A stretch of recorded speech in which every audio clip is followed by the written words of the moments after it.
عمرانہ سنو، تمہیں یتیم خانے کی مالکن بلا رہی ہیں، جاؤ جا کر ان کی بات سن کر آ جاؤ۔ میری دوست مجھے اطلاع دے کر چلی گئی۔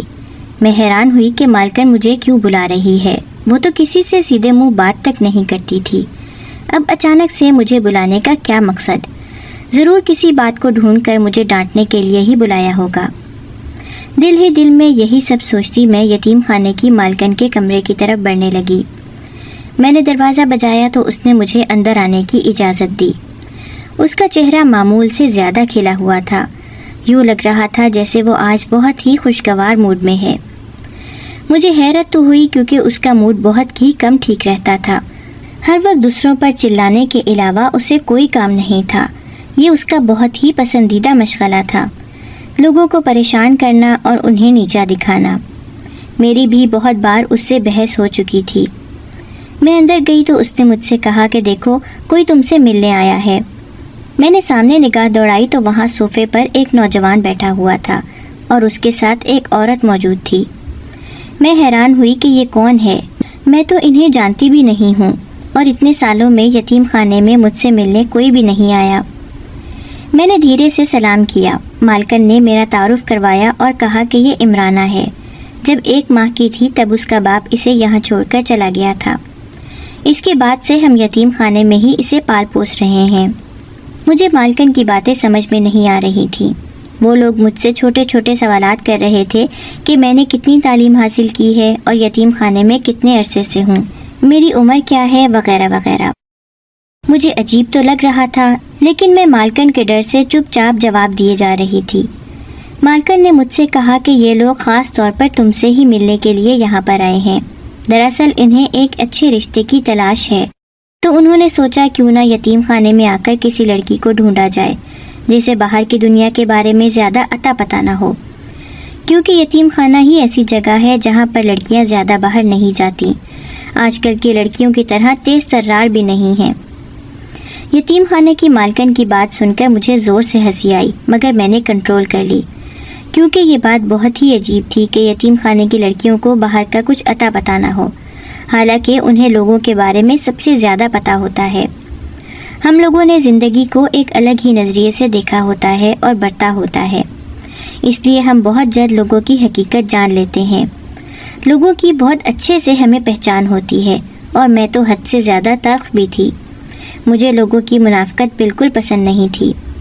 اگر کوئی مجھ سے کچھ بھی غلط بات کہتا تو میں وہی منہ پر جواب دے دیتی، حالانکہ میں جانتی تھی کہ یہ اچھی بات نہیں ہے، یہ بد زبانی ہوتی ہے، لیکن میں یہاں رہ رہ کر اتنی ہی زیادہ تلخ ہو چکی تھی کہ ہر بات کو غلط ہی انداز میں لیتی اور سمجھتی تھی۔ مجھے لگتا تھا کہ کوئی بھی ہمارا ہمدرد نہیں ہو سکتا اور نہ ہی کسی سے کوئی امید رکھنی چاہیے۔ اس سب کے پیچھے سب سے بڑی وجہ تو یہ تھی کہ میرے باپ نے مجھے بہت ہی چھوٹی عمر میں یتیم خانے میں چھوڑ دیا تھا۔ جب میں صرف 1 ماہ کی تھی وہ چاہتے تو مجھے اپنے پاس بھی رکھ سکتے تھے، لیکن انہوں نے مجھے بوجھ سمجھا اور یہاں چھوڑ گئے۔ میں باپ کے ہوتے ہوئے بھی یتیم ہو چکی تھی اور یتیمی میں ہی پلی بڑی تھی۔ بچپن سے لے کر اب تک میں مالکن کی بہت مار کھا چکی تھی اور اس کی باتیں سن چکی تھی۔ وہ ہم سب کو غلاموں سے بھی بدتر طریقے سے رکھتی تھی اور ہمارے ساتھ بہت ہی زیادہ برا سلوک کرتی تھی۔ یتیم خانے میں میری کسی بھی لڑکی سے نہیں بنتی تھی سوائے ایک لڑکی کے، سمرا، جو میری بہت ہی اچھی دوست تھی۔ میں ہمیشہ اس کے ساتھ رہتی اور اس کے ساتھ کھانا وغیرہ کھاتی تھی۔ یتیم خانے میں کھانے کے نام پر صرف اور صرف مذاق ہی ہوتا تھا۔ یہاں جب بھی کھانا آتا تو وہ اس قابل ہوتا ہی نہیں تھا کہ اسے کوئی انسان کھائے، یوں لگتا تھا جیسے کسی جیل کے قیدیوں کے لیے کھانا آیا ہے۔ دراصل یتیم خانے میں جو بھی فنڈ آتے تھے اس میں سے آدھے سے زیادہ فنڈ تو وہ مالکن اپنے پاس رکھ لیتی تھی اور باقی بچے کچھ فنڈ کو وہ ہمارے اوپر خرچ کرتی تھی۔ یتیم خانے کی صفائی بھی ہم لوگ ہی کرتے تھے۔ پڑھائی کے نام پر بھی مالکن نے ہمارے ساتھ مذاق ہی کیا تھا۔ ایک نا تجربہ کار ٹیچر کو بلوا کر نام کی پڑھائی کرواتی تھی، حالانکہ اسے ہماری تعلیم کے الگ سے پیسے ملتے تھے۔ وہ ایک ڈاکو تھی۔ ڈاکو کہنا ٹھیک ہی ہے، کیونکہ جو پیسے ہمارے فلاح و بہبود میں لگائے جانے چاہیے تھے وہ سب وہ اپنے پاس رکھتی تھی اور عیش و عشرت کی زندگی جی رہی تھی۔ یتیم خانے کی مالکن بہت ہی موٹی تھی اور مجھے بہت بری لگتی تھی۔ ویسے بھی یہاں پر کوئی بھی ایسی لڑکی نہیں تھی جسے یتیم خانے کی مالکن پسند ہو، سب ہر وقت اس کے بارے میں غلط باتیں ہی کرتے رہتے تھے۔ اس نے ہر ایک لڑکی کے ساتھ اتنا برا سلوک کیا تھا کہ کسی کے دل میں بھی اس کے لیے اچھی جگہ نہیں تھی۔ بس جہاں سے اسے پیسے نظر آتے تھے وہیں اس کے اندر کی نرمی باہر آ جاتی تھی۔ ابھی بھی وہ اس عورت اور مرد کے سامنے بیٹھی خوش آمدی لہجے میں بات چیت کر رہی تھی۔ میں جانتی تھی کہ اس نے بہت موٹی رقم اینٹھ لی ہوگی۔ وہ مجھے کہہ رہی تھی کہ میں نے یتیم خانے کی بہت سی لڑکیوں کی تصاویر انہیں دی تھی، ان میں سے تم ہی پسند آئی ہو، اب یہ تم سے شادی کرنا چاہتے ہیں۔ ساتھ ہی ساتھ وہ مجھے اشارے کر رہی تھی کہ تمیز سے بیٹھو اور ادب سے پیش آنا، اس رشتے سے منع مت کرنا۔ میں جانتی تھی کہ یتیم خانے کی مالکن ایک طرح سے میرا سودا کر رہی ہے، مگر وہ عورت اور اس کے ساتھ موجود لڑکا بہت ہی سلجھے ہوئے لگ رہے تھے۔ ایک پل کو میں نے حساب لگایا کہ اگر میری شادی اس لڑکے سے ہو جاتی ہے تو میری جان اس یتیم خانے اور اس کی مالکن سے چھوٹ جائے گی، میں اپنی زندگی میں آگے بڑھ جاؤں گی۔ اگر میں یہی رہی تو میں کبھی بھی آگے نہیں بڑھ پاؤں گی، نہ ہی میں یہاں سے نکل سکتی ہوں۔ مجھے اگر ایک موقع قدرت دے رہی ہے تو مجھے اس سے فائدہ اٹھانا چاہیے۔ یہی سوچ کر میں نے ایک مسکراہٹ اپنے چہرے پر سجائی اور یتیم خانے کی مالکن کو اس کے ہی انداز میں جواب دیا اور کہا کہ ٹھیک ہے، جیسے آپ کو مناسب لگے۔ میری اتنی فرما برداری دیکھ کر وہ حیران رہ گئی۔ یقین تو اسے نہیں آ رہا تھا، لیکن پھر بھی اس نے ان لوگوں کے سامنے کہا کہ ہم کچھ دن میں آپ کو جواب دے دیں گے۔ جب وہ لوگ وہاں سے چلے گئے تو یتیم خانے کی مالکن مجھ سے کہنے لگی، تم اتنی ٹیڑھی لڑکی ہو، میں تمہیں بہت اچھے سے جانتی ہوں، تو تم نے اتنی آسانی سے ہاں کیسے کر دی؟ تمہارے دماغ میں کیا کھچڑی پل رہی ہے؟ میں نے اس سے کہا کہ تمہارے سے بحث کرنے کا کوئی فائدہ ہے بھی نہیں، اس لیے میں نے ہاں کر دی۔ تم نے اتنے پیسے جو اینٹھے ہیں ان سے، تو ان سے مطلب رکھو نا، میرے پیچھے کیوں پڑ گئی ہو؟ میری بات سن کر اس کا منہ بن گیا۔ اس کے خیال میں تو یہ بات کسی کو پتہ نہیں چلنی تھی، مگر میں بھی اس کی رگ رگ سے واقف تھی۔ میں واپس اندر آئی تو میری دوست مجھ سے کہنے لگی کہ کیا ہوا عمرانہ، مالکن نے تمہیں کیوں بلایا تھا کہ اب پھر سے ڈانٹ رہی تھی؟ میں نے اس سے کہا نہیں، ڈانٹ نہیں رہی تھی، اب کی بار تو میری قسمت چمک گئی ہے۔ وہ حیران ہوئی اور کہنے لگی کہ آخر کیسے؟ میں نے اسے سارا واقعہ کہہ سنایا اور بولی کہ میں ہاں کر چکی ہوں، میں یہاں سے جانا چاہتی ہوں ایک اچھے مستقبل کی تلاش میں۔ میں اپنے آپ کو ثابت کرنا چاہتی ہوں اور اپنی ایک الگ پہچان بنانا چاہتی ہوں۔ کیا یہ کچھ غلط ہے؟ سمرا کہنے لگی نہیں، مگر تم مجھے چھوڑ کر چلی جاؤ گی، اور تم نے بنا ان دونوں سے اکیلے میں بات چیت کیے یہ فیصلہ کیوں لے لیا؟ تمہیں تھوڑا بہت سوچنا چاہیے تھا۔ میں نے اس سے کہا کہ مجھے نہیں پتا میں نے غلط فیصلہ کیا ہے یا پھر صحیح، اور یہ بھی نہیں جانتی کہ اس فیصلے کے اثرات مجھ پر کیا ہوں گے، لیکن میں اس موقع کو ہرگز بھی اپنے ہاتھ سے جانے نہیں دے سکتی۔ اور تم پریشان مت ہو، میں جلد سے جلد تمہیں بھی یہاں سے باہر نکالنے کا بندوبست کروں گی، اور دیکھنا ایک دن میں اس یتیم خانے کی مالکن سے ہر ظلم کا بدلہ لے کر رہوں گی۔ پوری رات میں آنکھوں میں خواب ہی سجاتی رہی۔ وہاں رہنے والی ساری لڑکیوں کو اس بات کا علم ہو چکا تھا کہ میں اب اس یتیم خانے میں نہیں رہوں گی، جلد ہی یہاں سے رخصت ہو کر ایک بڑے گھر میں چلی جاؤں گی۔ سب خسر پھسر کر رہی تھیں اور اس بات سے جل بھی رہی تھیں، اور کچھ تو تجسس کے مارے میرے ارد گرد جمع ہو چکی تھیں۔ انہیں کوئی چٹخارے دار کہانی چاہیے تھی، مگر میں نے ان سب کو نظر انداز کیا اور یہ سوچنے لگی کہ یہاں سے نکل کر سب سے پہلا کام کیا کروں گی۔ میں بہت آگے بڑھنا چاہتی تھی، مگر اپنے باپ سے کبھی بھی ملنا نہیں چاہتی تھی۔ مجھے اپنے باپ سے نفرت ہو گئی تھی۔ میرے لیے تو میرا باپ سالوں پہلے ہی مر چکا تھا۔ اگر اب وہ کبھی مڑ کر واپس آتا بھی تو میں اسے پہچاننے سے ہی انکار کر دیتی۔ ویسے بھی مجھے اب اپنے باپ کی شکل تو یاد ہی نہیں تھی۔ ایک ماں کے بچے کو کیا پتا ہوتا ہے کہ کون آپ کا کیا لگتا ہے؟ اس لیے اس دنیا میں لوگوں کی بھیڑ میں اگر وہ مجھے کہیں دکھ بھی جاتے تو میں نہ تو انہیں پہچان پاتی اور نہ ہی وہ مجھے پہچان پاتے۔ اس لیے میں آرام سے اس شہر میں رہ سکتی تھی۔ مجھے نہیں پتا تھا کہ میرے ابا اب کہاں رہتے ہیں اور کیا کرتے ہیں، اور نہ ہی میں یہ سب جاننے میں کوئی دلچسپی رکھتی تھی۔ مگر سمرا نے مجھ سے کہا تھا کہ جب تم یہاں سے جاؤ تو سب سے پہلے اپنے ابا سے ملنے جانا، ہو سکتا ہے کہ وہ تمہیں یاد کرتے ہوں۔ سمرا میری طرح بالکل بھی نہیں تھی، وہ بہت ہی نرم دل لڑکی تھی، ہمیشہ دوسروں کو موقع دینے پر یقین رکھتی تھی۔ میں ایسی تو نہیں تھی، لیکن پھر بھی ہم دونوں کے بیچ دوستی بہت ہی زیادہ گہری تھی۔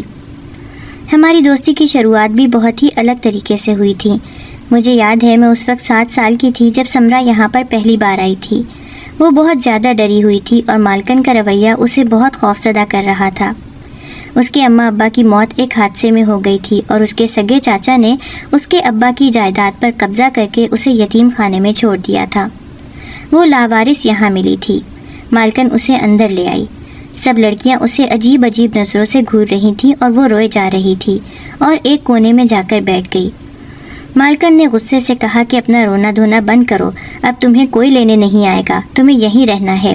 مجھے اس کی بات سن کر غصہ آیا کہ وہ ایک بچی پر ایسے چلا رہی ہے، اس لیے اس کے جانے کے فوراً بعد میں اٹھ کر سمرا کی طرف آئی اور دھیرے سے اس کے ہاتھوں کو تھاما۔ اس کی آنکھوں میں دیکھا جہاں سے آنسو ٹپک رہے تھے۔ پھر میں نے اس کی آنکھیں صاف کی اور اس سے کہنے لگی کہ دیکھو، اب تم اس پوری دنیا میں اکیلی ہو، تمہارا کوئی رشتہ دار نہیں ہے، لیکن میں آج سے تمہاری دوست ہوں، ہمیشہ تمہاری حفاظت کروں گی اور تمہارا ساتھ دوں گی۔ تمہیں ڈرنے کی کوئی ضرورت نہیں ہے۔ لوگوں پر بھروسہ مت کرنا، نہ ہی ان سے کوئی امیدیں لگانا، اس سب کا کوئی فائدہ نہیں ہوتا۔ اس دن کے بعد سے میری اور سمرا کی ایسی دوستی ہوئی جو آج تک نہیں ٹوٹ پائی تھی۔ وقت کے ساتھ ساتھ اس نے بھی یہاں رہنا سیکھ لیا تھا اور اب تو بہت سال گزر گئے تھے۔ میں نے سمرا کے علاوہ یتیم خانے میں کسی بھی اور لڑکی سے دوستی نہیں کی۔ میری واحد دوست سمرا ہی تھی اور میرے لیے وہ بہت زیادہ اہم تھی۔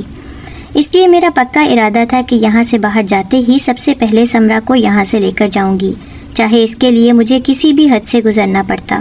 وہ فطری طور پر ایک ڈرپوک لڑکی تھی اور ذرا سی چیز پر رونے لگ جاتی تھی۔ اب بھی جب اس نے سنا کہ میں یہاں سے جانے والی ہوں اور میں نے یہاں سے جانے کا فیصلہ کر ہی لیا ہے تو وہ یہ سن کر بھی رونے لگ گئی تھی۔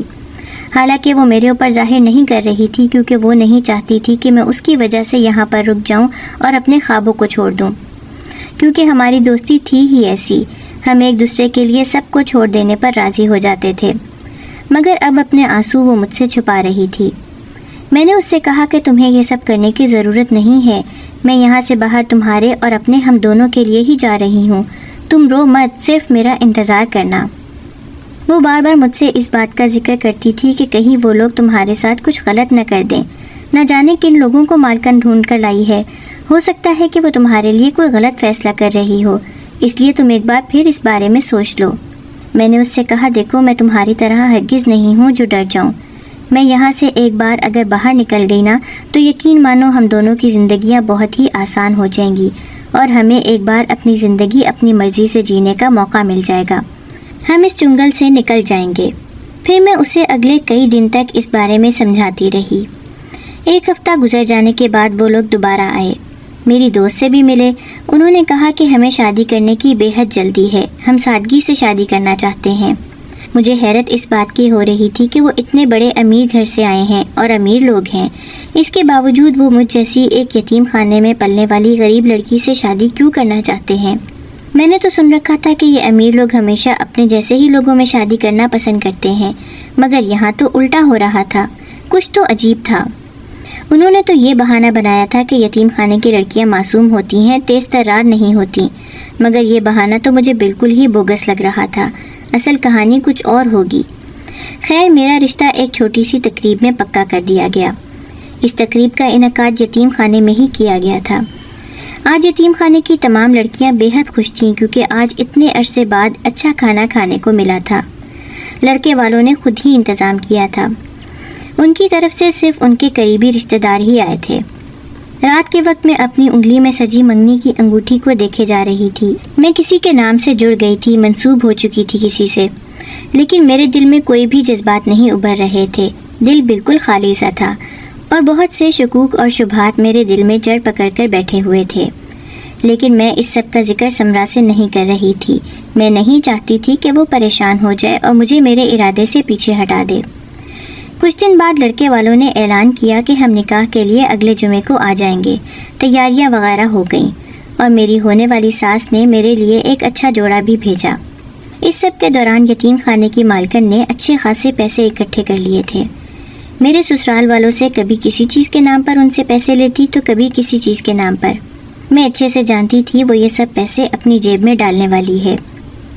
نکاح کی تیاریاں مکمل ہو گئیں تو وہ سب لوگ نکاح کے لیے آ گئے۔ میں بہت زیادہ خوش ہو رہی تھی کہ ایک بہت ہی خوبصورت نوجوان سے میری شادی ہونے والی ہے، میری زندگی بہت اچھی ہو جائے گی، اور وہ ہے بھی بہت ہی امیر۔ سمرا بھی میری وجہ سے بہت زیادہ خوش تھی۔ اب ہم لوگ ایک امید باندھ رہے تھے کہ یہاں سے نکلنے کا کوئی نہ کوئی تو راستہ ہمیں مل ہی جائے گا۔ مجھے دلہن کی طرح سجایا گیا، پہلی بار زندگی میں اتنے زیورات پہنے تھے اور اتنا تیار ہوئی تھی۔ میں بہت حسین لگ رہی تھی، سبھی میری تعریف کر رہے تھے۔ پھر باہر شور مچ گیا کہ بارات آ گئی ہے۔ یتیم خانے کی مالکن باہر کھڑی استقبال کی تیاریاں کر رہی تھی۔ تھوڑی دیر بعد وہ لوگ اندر آ گئے۔ جو ہی میری نظر سامنے کھڑے دلہا پر پڑی تو میری تو چیخیں ہی نکل گئیں، کیونکہ وہ تو ایک ادھیڑ عمر کا آدمی تھا۔ اب تک جو کچھ مجھے بتایا گیا تھا اس کے مطابق تو وہ ہینڈسم لڑکا ہی میرا ہونے والا شوہر تھا، جو شروع سے لے کر اب تک مجھ سے ملتا آیا تھا، اور رشتہ کرتے وقت بھی وہ میری ساس کے ساتھ آیا تھا اور منگنی کے وقت بھی۔ یہ سب کیا ہے؟ میں حیران ہوئی۔ میں نے یتیم خانے کی مالکن سے کہا کہ میری منگنی تو کسی اور کے ساتھ ہوئی تھی، یہ کون ہے؟ میں اس سے کیسے شادی کر سکتی ہوں؟ میری بات سن کر وہ بولی، تم پاگل ہو، تمہاری منگنی ایک ادھیڑ عمر کے آدمی سے ہی ہوئی ہے، وہ تو بس تم منع نہ کرو اس لیے میں نے اس نوجوان کو ادھر ہی رکھا، وہ تو دراصل اس کا چھوٹا بھتیجا ہے، تم سے یہ بات میں نے چھپائے رکھی، میں جانتی تھی کہ تم ایک ادھیڑ عمر آدمی سے شادی کرنے کے لیے بالکل بھی تیار نہیں ہوگی، اب خاموشی سے بیٹھ جاؤ اور ہمارا تماشا مت لگاؤ۔ اس نے تو مجھے صحیح پھنسا دیا تھا، میرے پاس کوئی اور چارہ بچا بھی نہیں تھا۔ بارات دروازے پر کھڑی تھی، اسے واپس بھجوانے کا تو سوال ہی پیدا نہیں ہوتا تھا۔ سمرا نے مجھے تسلی دی اور کہا کہ تم فکر مت کرو، اگر تم یہ شادی نہیں کرنا چاہتی تو ابھی ہی منع کر دو، تمہارے ساتھ کوئی زبردستی نہیں کر سکتا۔ لیکن پھر میں نے سوچا کہ اگر میں منع کر دوں گی تو میرے خواب کیسے پورے ہوں گے، میں یہاں سے باہر کیسے نکلوں گی؟ چلو کچھ دن اس کو برداشت کر ہی لوں گی۔ یہی سوچ کر میں نکاح کے لیے مان گئی۔ وہ بوڑھا مجھے ایک آنکھ نہیں بھا رہا تھا۔ میں نے تو اب تک اس خوبصورت نوجوان کے سپنے سجائے تھے، اس لیے اچانک سے اسے قبول کرنا میرے لیے بہت مشکل ہوتا جا رہا تھا، مگر مجھے یہ کرنا ہی تھا۔ میں نے اپنے دل کو راضی کیا اور آخرکار نکاح کے لیے ہاں کر دی۔ نکاح ہو جانے کے بعد میرے جذبات بالکل ہی الگ تھے۔ مجھے بہت غصہ آ رہا تھا، یوں لگ رہا تھا جیسے میرے سارے خواب چھن گئے ہوں۔ نکاح کے بعد میری ساس میرے پاس آئی اور کہنے لگی تمہاری رخصتی بھی ہم آج ہی کریں گے، حالانکہ اس سے پہلے یہ بات کی ہی نہیں گئی تھی کہ رخصتی نکاح والے دن ہی کی جائے گی۔ بہرحال اب میں کچھ بھی بولتی یا کچھ بھی کرتی سب کا کوئی فائدہ نہیں ہونے والا تھا۔ یہ بات تو مجھے سمجھ میں آ گئی تھی۔ سمرا بھی بہت زیادہ پریشان ہو رہی تھی کیونکہ یہ سب لوگ بہت ہی عجیب برتاؤ کر رہے تھے۔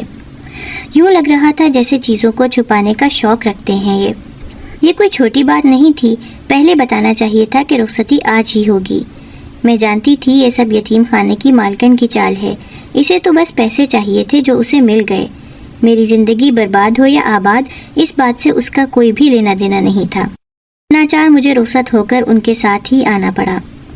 راستے بھر میں وہ عجیب عجیب طرح سے چھپ چھپ کر باتیں کر رہے تھے۔ ان کی باتیں مجھے ٹھیک سے سنائی نہیں دے رہی تھیں، لیکن یوں لگتا تھا جیسے کوئی ایسی چیز ہے جس سے میں انجان ہوں اور مجھے اس بارے میں کچھ بھی پتہ نہیں ہے۔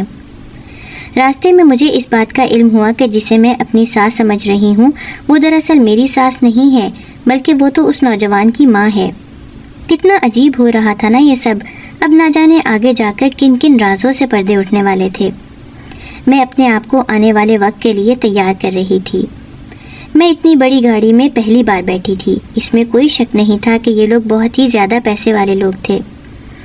ایک پل کو تو میں نے سوچا کہ کیا پتہ یہ بھی دھوکہ دہی ہو، خود کو امیر بتا کر وہ مجھے دھوکے سے اپنے ساتھ لے جا رہے ہوں، مگر پھر میں نے خود کو تسلی دی کہ ایسا نہیں ہے، ان کے عادات و اطوار سے ہی لگ رہا ہے کہ یہ لوگ بہت ہی زیادہ پیسے والے ہیں۔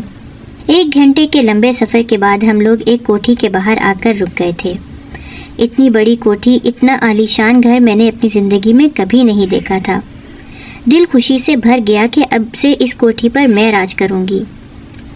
کچھ دیر پہلے ہونے والے واقعات میں بھول گئی تھی اور بالکل ہی مگن سی ہو کر اس کوٹھی کو دیکھنے لگی، لیکن پھر تبھی کسی عورت کی آواز مجھے واپس ہوش کی دنیا میں کھینچ لائی۔ میں ان کے ساتھ کوٹھی کے اندر آ گئی۔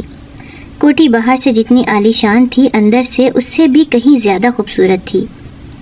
میں تو ہونکوں کی طرح ادھر ادھر دیکھے جا رہی تھی۔ لوگ مجھے دیکھ کر عجیب عجیب سرگوشیاں کر رہے تھے، جس کی وجہ سے میں نے خود کو فوراً سے سنبھالا اور ڈپٹا کہ میں تو دلہن ہوں، مجھے ایسی حرکتیں نہیں کرنی چاہیے۔ مجھے ایک صوفے پر لا کر بٹھا دیا گیا اور پھر مووی وغیرہ بنوانے کا سیشن شروع ہوا۔ میں اس سب سے بہت زیادہ بور ہو رہی تھی۔ ایک تو بڈھے کے ساتھ بیٹھ کر مجھے تصویریں بنوانے کا کوئی شوق نہیں تھا، اور دوسرا اب میں کافی تھک چکی تھی، صرف آرام کرنا چاہتی تھی، لیکن یہاں پر کسی کو یہ سب نہیں بول سکتی تھی۔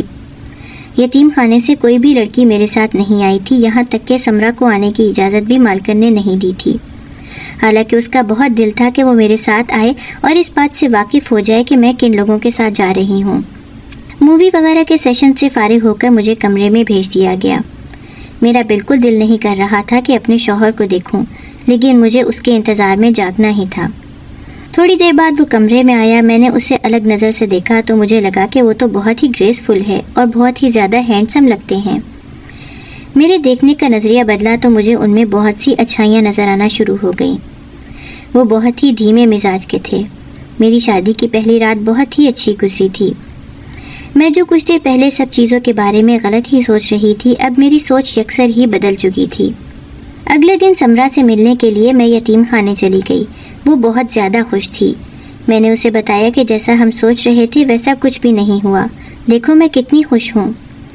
ولیمے وغیرہ سے فارغ ہو جانے کے بعد شادی کا تیسرا دن تھا جب ایک دن اچانک سے میں گھر میں بنے تہہ خانے میں چلی گئی۔ وہاں ایک کمرہ بنا ہوا تھا۔ مجھے حیرت تھی کہ اس کمرے میں کیا ہوگا۔ میں نے دروازہ کھولا تو وہاں سامنے ایک بڑی سی تصویر لگی ہوئی تھی اور اس میں بہت سے مرد اور عورت اور ساتھ میں بچے تھے۔ یوں لگتا تھا کسی تقریب میں لی گئی ہے۔ ابھی وہ تصویر دیکھ ہی رہی تھی تبھی میرے شوہر میرے پیچھے آ کھڑے ہوئے۔ انہوں نے مجھے بتایا کہ یہ تصویر میرے ایک بہت ہی اچھے دوست کی ہے۔ اب وہ مجھ سے بات نہیں کرتا، لیکن ہم ایک تقریب میں گئے تھے، اس وقت اس کی بیوی بھی آئی تھی۔ ہم سب نے مل کر ایک ساتھ تصویر لی تھی۔ مجھے کاروبار میں مصروف رہ کر وقت گزرنے کا پتہ ہی نہیں چلا، اس لیے کبھی شادی کر ہی نہیں سکا۔ اب جب کی ہے تو اتنی پیاری بیوی ملی ہے۔ میں ان کی بات سن کر مسکرا اٹھی۔ دن یوں ہی خوبصورت گزر رہے تھے کہ ایک دن انہوں نے مجھ سے کہا کہ مجھے تم سے ایک بہت ہی ضروری بات کرنی ہے۔ انہیں اس طرح سنجیدہ میں نے کم ہی دیکھا تھا۔ ایسی کیا بات ہو گئی تھی جو وہ اتنا زیادہ پریشان لگ رہے تھے؟ میں نے ان سے پوچھا کہ آخر کیا بات ہے، کوئی پریشانی ہے کیا؟ انہوں نے پھر مجھے دھیرے دھیرے بتانا شروع کیا کہ تمہارے ابا تمہیں ڈھونڈتے ہمارے گھر پر آئے ہیں۔ یہ سن کر میں اچھل گئی۔ میں نے کبھی سوچا بھی نہیں تھا کہ ابا مجھے ڈھونڈتے ہوئے آئیں گے۔ انہوں نے مجھے بتایا کہ وہ یتیم خانے گئے تھے اور وہیں سے انہیں پتہ چلا کہ تمہاری شادی ہو گئی ہے، اور حیرت کی بات تو یہ ہے کہ تمہارے ابا ہی دراصل میرے وہ دوست ہیں جو اس دن اس تصویر میں موجود تھے۔ میں نے کبھی سوچا نہیں تھا کہ تم میرے اس دوست کی بیٹی ہوگی، کیسا اتفاق ہے۔ میں حیرت سے گنگ بیٹھی رہ گئی۔ پھر میرے شوہر نے مجھ سے کہا کہ وہ تم سے ملنا چاہتے ہیں اور ایک بار بات کرنا چاہتے ہیں، اگر تم چاہو تو ان سے جا کر مل لو۔ میں نے غصے سے کہا نہیں، انہوں نے اتنے سال میں کبھی بھی میری پرواہ نہیں کی اور مجھے یتیم خانے میں ڈلوا دیا، تو اب مجھ سے ملنے کیوں آ رہے ہیں؟ پھر میرے شوہر نے مجھے سمجھایا اور کہا کہ تم ایک بار جا کر ان سے مل لو اور ان کی بات سن لو، ہو سکتا ہے ان کے پاس کوئی وجہ ہو۔ اب اپنے شوہر کی بات میں نہیں ٹال سکتی تھی، اس لیے ہاں کر دی، اور اگلے دن ہی ایک ریسٹورنٹ میں اپنے ابا سے ملنے کے لیے میں چلی گئی۔ اتنے سالوں بعد اپنے باپ کو اپنے سامنے دیکھ کر بھی میرے اندر کوئی جذبات نہیں آ رہے تھے۔ یوں لگتا تھا کہ ہمارے بیچ کوئی رشتہ ہی نہیں ہے، جیسے ہم دو اجنبی ہوں اور اچانک سے ٹکرا گئے ہوں۔ وہ مجھ سے بات کرنے کی کوشش کر رہے تھے، ان کے چہرے پر ندامت صاف نظر آ رہی تھی، لیکن میرا ارادہ ان کی بات سننے کا بالکل بھی نہیں تھا۔ میں صرف اور صرف اپنے شوہر کے کہنے پر یہاں پر آئی تھی۔ پھر میرے باپ نے ہمت کر کے کہنا شروع کیا، میں جانتا ہوں میں نے بہت بڑی غلطی کی، تمہیں یتیم خانہ چھوڑ کر آنے کے بعد میں نے اپنی نئی زندگی شروع کر لی تھی، دوسری بیوی کے ساتھ ہنسی خوشی رہ رہا تھا، لیکن اتنے سال بیت گئے، میرے ہاں ایک بھی اولاد نہیں ہوئی۔ میں نے اسے طلاق دے دی اور دوبارہ شادی کی۔ تیسری بیوی سے میری ایک بیٹی ہوئی، لیکن پھر وہ مجھے چھوڑ کر چلی گئی۔ وہ مجھے بالکل بھی پسند نہیں کرتی تھی۔ اس کا کہنا تھا کہ میں ایک خود غرض باپ ہوں، اور اس میں کوئی شک نہیں کہ میں نے خود غرضی میں ہی تمہیں یتیم خانے میں ڈلوا دیا تھا اور تمہارا دھیان نہیں رکھا تھا، اور جس بیٹی کو میں اپنے ساتھ رکھنا چاہتا تھا وہ خود ہی میرے ساتھ نہیں رہنا چاہتی تھی۔ میری بیوی بیٹی کی بات بہت زیادہ سنتی تھی اور وہ اس کی بہت لاڈلی بھی تھی، اس لیے جب اس نے کہا کہ مجھے یہاں نہیں رہنا تو وہ اسے اپنے ساتھ لیے اپنے میکے چلی گئی۔ نہ جانے کتنے سال ہو گئے ہیں، میں نے اپنی بیٹی کو دیکھا نہیں، میری بیوی نے بھی مجھ سے طلاق لے لی ہے۔ اب میں اس بھری دنیا میں اکیلا ہوں۔ کہنے کو میری دو بیٹیاں ہیں، لیکن ایک کو میں نے خود چھوڑا اور دوسری مجھے اپنی مرضی سے چھوڑ کر چلی گئی۔ مجھ جیسا بدنصیب انسان کوئی نہیں ہوگا۔ جب مجھے پتہ چلا کہ تم میرے دوست کی بیوی بن گئی ہو تو یہ سن کر مجھے بہت حیرت ہوئی تھی۔ دراصل میں تمہیں ڈھونڈتے ڈھونڈتے یتیم خانے چلا گیا تھا، پرانے ریکارڈز نکلوائے اور تمہارا پتہ کروایا۔ یتیم خانے کی مالکن نے مجھے بتایا کہ تمہاری تو شادی ہو گئی ہے اور تمہارے بارے میں سب بتا دیا، تمہارا پتہ بھی دیا۔ تمہیں ڈھونڈتے ڈھونڈتے یہاں آیا تو پتہ چلا یہ تو میرے اپنے دوست کا ہی گھر ہے۔ میں کبھی سوچ بھی نہیں سکتا تھا کہ تم سے اس طرح سے ملاقات ہوگی۔ میری اپنے دوست سے زیادہ بنتی نہیں ہے، بس وہ میرے پرانے محلے کا دوست تھا۔ میرا کاروبار وغیرہ سب ڈوب گیا اور میں غریب ہو گیا، لیکن وہ اتنا ہی امیر ہوتا جا رہا ہے۔ مجھے اس سے نفرت ہے، تم اس سے طلاق لے لو۔ ابا کی بات سن کر میں نے حیرت سے سر اٹھا کر ان کی طرف دیکھا۔ وہ ایک بار پھر سے میری زندگی اپنی خود غرضی اور نفرت کی وجہ سے تباہ کرنے جا رہے تھے۔ میں نے ان سے کہا کہ اب آپ دوبارہ کبھی بھی ایسا نہیں کر سکتے۔ مجھے اپنے شوہر سے بے حد محبت ہے۔ بے شک شروع میں مجھے اس سے محبت نہیں تھی، لیکن اب وہ مجھے بہت ہی عزیز ہو چکا ہے۔ اب آپ میری زندگی سے نکل جائیں اور میری زندگی کو خراب کرنے کے لیے دوبارہ میری زندگی میں مت آئیں۔ جو کچھ آپ نے گزرے سالوں میں کیا وہ ہی کافی ہے۔ شکر ہے میں آپ کے ساتھ پلی بڑی نہیں ہوں۔ ہمیشہ سوچتی تھی کہ کاش میں آپ کے ساتھ رہتی، لیکن اب میں شکر کرتی ہوں، ورنہ آپ کی اس خود غرضی کی وجہ سے میں خود بھی خود غرض بن جاتی اور نہ جانے مجھے کیا کیا سہنا پڑتا۔ دوبارہ میرے شوہر سے رابطہ مت کرنا۔ آج جو میں آپ کے سامنے بیٹھی ہوں صرف انہی کی وجہ سے بیٹھی ہوں، ان کی بات کا مان رکھنے کے لیے، ورنہ آپ سے ملنے کا مجھے کوئی شوق نہیں ہے۔ میرا آپ سے کسی قسم کا کوئی لینا دینا نہیں ہے۔ یہ کہہ کر میں وہاں سے اٹھ کر واپس آ گئی۔ پیچھے ابا مجھے آوازیں دیتے رہے۔ میں نے ابا کی آنکھوں میں لالچ کی چمک دیکھ لی تھی۔ میں سمجھ گئی تھی کہ میرے شوہر کی دولت کی وجہ سے وہ مجھ سے ملنا چاہ رہے ہیں، جبکہ وہ اس بات کو کافی عرصے سے جانتے تھے کہ میں شادی کر کے انہی کے دوست کے گھر میں رہ رہی ہوں، اور وہ ملنے کے لیے اب آ رہے تھے۔ ان کی ساری چالیں مجھے اب اچھے سے سمجھ میں آ رہی تھیں۔ اس دن میں نے سارا قصہ وہیں ختم کیا اور سرشاری سے گھر واپس چلی آئی۔ میرے شوہر نے مجھ سے پوچھا کہ کیا بات ہوئی۔ میں نے انہیں ساری بات بتا دی اور کہا کہ اب آپ مجھے کبھی بھی اس بارے میں نہیں کہیں گے کہ میں ان سے ملوں یا بات چیت کروں۔ ہاں، وہ میرے باپ ہیں، اس ناطے میں تھوڑی سی ان کی مدد کر سکتی ہوں، لیکن اس سے زیادہ وہ مجھ سے کوئی توقع نہ رکھیں۔ میرے شوہر نے کہا کہ اس نے ہمیشہ مجھے غلط سمجھا ہے، میں اس کی مدد کرنے کی کوشش کرتا تھا۔ دراصل اس نے غلط انسان پر بھروسہ کر کے اپنا کاروبار اس کے ہاتھوں میں سونپ دیا تھا، اور اسی وجہ سے اسے نقصان اٹھانا پڑا۔ وہ صرف وقت ضائع کرتا رہتا تھا اور میں نے دن رات محنت کر کے اپنا کاروبار کھڑا کیا۔ اس دن کے بعد سے یہ مجھ سے بات نہیں کرتا۔ خیر، تم پریشان مت ہو، اگر تم کہتی ہو تو میں اس کی مدد کر دوں گا۔ میں نے اپنے شوہر کی طرف ممنون نگاہوں سے دیکھا۔ وہ بہت اچھا انسان تھا۔ آج مجھے سمجھ آ رہی تھی کہ ایک اچھا انسان ہونے کے لیے ہینڈسم ہونا ضروری نہیں ہے، اچھائی تو کسی بھی انسان میں ہو سکتی ہے۔ میں اللہ کا بے حد شکر ادا کر رہی تھی کہ میری زندگی میں میرا شوہر نعمت بن کر آیا ہے۔ میرا ارادہ تھا کہ اب میں سمرا کو بھی یتیم خانے سے لے آؤں۔ کچھ دن بعد میں اپنے شوہر کے ساتھ یتیم خانے گئی۔ سمرا مجھے دیکھ کر بہت حیران ہوئی اور کہا کہ تم اتنے عرصے بعد آئی ہو۔ میں نے اس سے کہا کہ کچھ کام نمٹا رہی تھی اس لیے دیر ہو گئی، چلو میں تمہیں لینے کے لیے آئی ہوں۔ مالکن سے بات کر لی ہے، ویسے بھی وہ پیسوں کی بھوکی ہے، اس نے تمہیں ہمارے ساتھ جانے کی اجازت صرف اسی شرط پر دی ہے کہ ہم اسے پیسے دیں، اور وہ ہم نے اسے دے دیے ہیں۔ اب چلو تم سامان پیک کرو، میرے ساتھ میرے گھر میں ہی جا کر رہو گی۔ پھر میں اسے اپنے ساتھ لیے اپنے گھر چلی آئی۔ یہاں آ کر وہ بہت زیادہ خوش تھی۔ میرا ارادہ تھا کہ کچھ عرصے بعد اس کی اچھی جگہ شادی کر دی جائے۔ میرے شوہر ویسے بھی اکثر بزنس ٹرپ وغیرہ پر جاتے رہتے تھے، ایسے میں سمرا میرے ساتھ گھر پر رہتی تو ہم دونوں کے لیے ہی کافی اچھا رہتا تھا۔